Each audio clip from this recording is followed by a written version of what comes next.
नमस्कार। जय श्री शंभू। नमस्कार, मैं सोमेन कोले हूँ, सचिव तहसील जाति आदिवासी प्राक्तन सैनिक कृषि विकास केंद्र।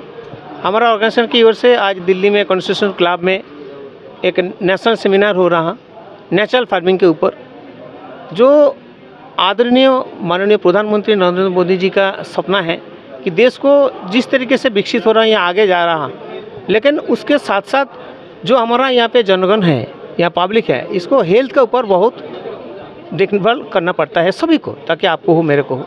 लेकिन हेल्थ को देखने के लिए एक ही चीज़ होता है, जो नेचुरल फार्मिंग।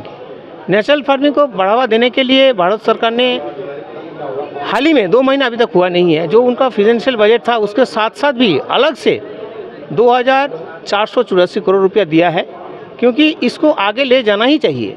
क्योंकि जब तक हम लोग या पूरा इंडियन जो है कि नेचुरल फार्मिंग के उपजाऊ सब्जी या फल फ्रूट्स नहीं खाएंगे, तब तक बीमारी होता रहेगा। आप लोग मीडिया में हैं, आप लोग मेरे से बहुत ज़्यादा जानते हैं कि पूरे देश का क्या स्टैटिस्टिक है। फॉरेन से अगर तुलना करेंगे तो देखा जाएगा कि ये बहुत पीछे हो गया इंडिया, सिर्फ इसीलिए कि यहाँ पे जो फ्रूट्स होता है या सब्जी होता है, जिस ज़मीन से ये उपजाता है उसमें पेस्टिसाइड या खाद बहुत ज़्यादा दे देता है। उसी के चलते हुए जो उपजा हुआ सब्जी आता है उसी को हम लोग खाते हैं, चाहे डॉक्टर हो, चाहे वकील हो, चाहे किसान हो, चाहे बिजनेसमैन हो, जो भी हो, तो वही उपजा हुआ सब्जी खाता है। इसी से राहत मिलने के लिए ही ये उद्योग हम किया है। हमारा ऑर्गेनाइजेशन पश्चिम बंगाल बेस्ड है, पूरा नॉर्थ ईस्ट में काम करता हूँ। हाल ही में हम लोग डिसीजन लिया है पूरा देश में इसको आगे ले जाने के लिए प्रयास कर रहा हूँ। इसको लेके ही आज ये जो प्रोग्राम हो रहा नेचुरल फार्मिंग के ऊपर नेशनल सेमिनार। जय श्री शंभू। नमस्कार, मैं सोमेन कोले हूँ। एक्चुअली आज जो प्रोग्राम हो रहा कॉन्स्टिट्यूशन क्लब में, ये आप लोग देख ही पा रहे हो, पीछे लिखा हुआ है नेशनल सेमिनार और नेचुरल फार्मिंग। तो ये नेचुरल फार्मिंग के ऊपर हो रहा है इसीलिए कि देश को जिस तरीके से हम लोग जागरूक सोचेंगे, सड़क से होना वो अलग मैटर है, बीज से होता है वो अलग मैटर, लेकिन हमारा जो देश है कृषि प्रधान देश है, किसान के लिए भी सोचना चाहिए। उसके साथ साथ आप लोग हैं, हम लोग जो भी हैं, जो जिस कैटेगरी से बिलोंग्स करता हूँ, सबको शरीर में ध्यान रखना चाहिए। क्योंकि हेल्थ ऐसा सेक्टर है, हेल्थ अगर किसी को बिगड़ जाएगा तो सारी ज़िंदगी उसको बिगड़ जाएगा। तो हेल्थ का इशू कहाँ से आता है? हेल्थ का इशू यहीं से आता है जहाँ पे उपजा हुआ चीज़ हम लोग खाते हैं, फल फ्रूट से लेके सब्जियाँ से लेके खाते हैं, उसी जगह से ये आता है। तो ज़्यादातर क्या होता है, यहाँ पे जो ज़मीन है, ज़मीन पे जितना उसको खाद डालना चाहिए, प्रोडक्शन ज़्यादा लेने के लिए उसमें क्या करता है, खाद ज़्यादा डाल देता है। उसके साथ साथ पेस्टिसाइड भी उसी हिसाब से यूज़ हो जाता है। तो उसमें जो उपजा हुआ फसल आता है वही हम लोग खाते हैं, चाहे मास्टर हो, चाहे डॉक्टर हो, चाहे वकील हो, चाहे वेरिस जो भी है, वही सबको खाना पड़ता है। इसके चलते हुए क्या होता है, बीमारी बढ़ जाता है। आज के डेट में फॉरेन कंट्री से अगर हमारा इंडिया को तुलना करेंगे या विचार करेंगे तो देखा जाएगा इस सेक्टर में हमारा देश बहुत पीछे है। इस सेक्टर को आगे ले जाना चाहिए। भारत सरकार का भी योजना है कि नेचुरल फार्मिंग को और आगे ले जाना है। आप लोग मीडिया में हो, आप लोग मेरे से और अच्छा जानते हो कि एग्रीकल्चर डिपार्टमेंट में जो बजट था 1,52,000 करोड़, उसके छोड़ के भी 2 महीना अभी तक हुआ नहीं है। तो हमारा देश का जो प्रधानमंत्री जी हैं माननीय नरेंद्र मोदी जी ने 2484 करोड़ सेकेंड फेज में फिर दिया है सिर्फ नेचुरल फार्मिंग के लिए।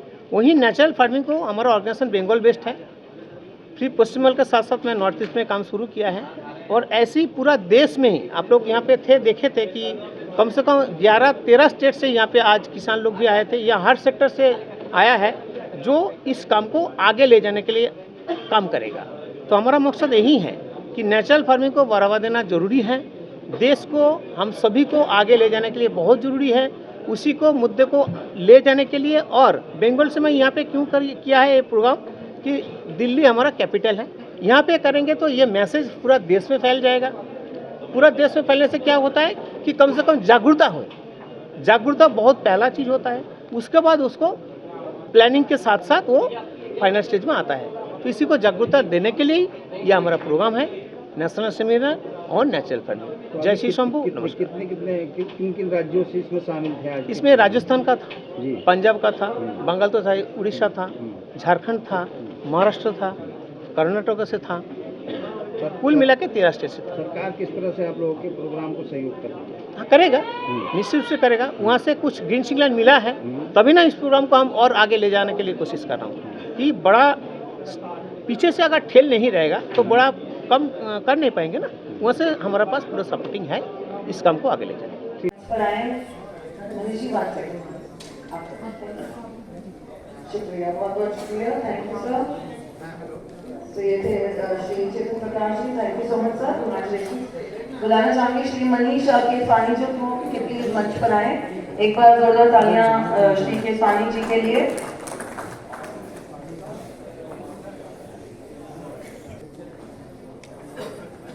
Thank you sir, thank you very much. अगला नाम लेना चाहूंगी मिस सोनिया जयसवाल जी का, Jaiswal of women care foundation.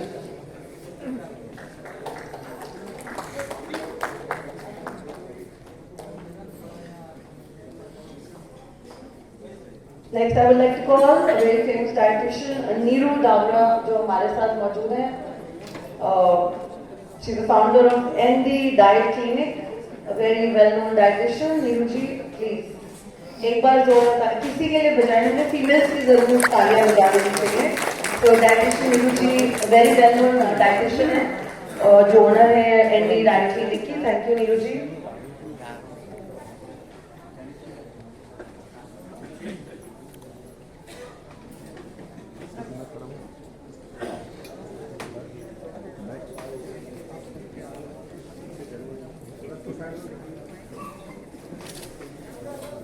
तो please come up on stage Shri Harpal Singh ji. 2000 से लगातार प्राकृतिक खेती के अभियान में हमारे सुभाष पालेकर जी के साथ जुड़े हुए हैं, वेरी वेल नोन पर्सनैलिटी।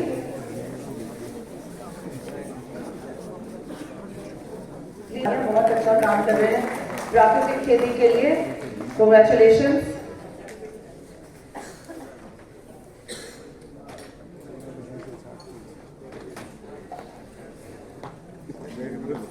अगला नाम लेना चाहूंगी श्री अमन ठाकुर जी जो हमारे साथ यहाँ मौजूद है। Please come up on stage Shri Aman Thakur ji, एक बार जोरदार।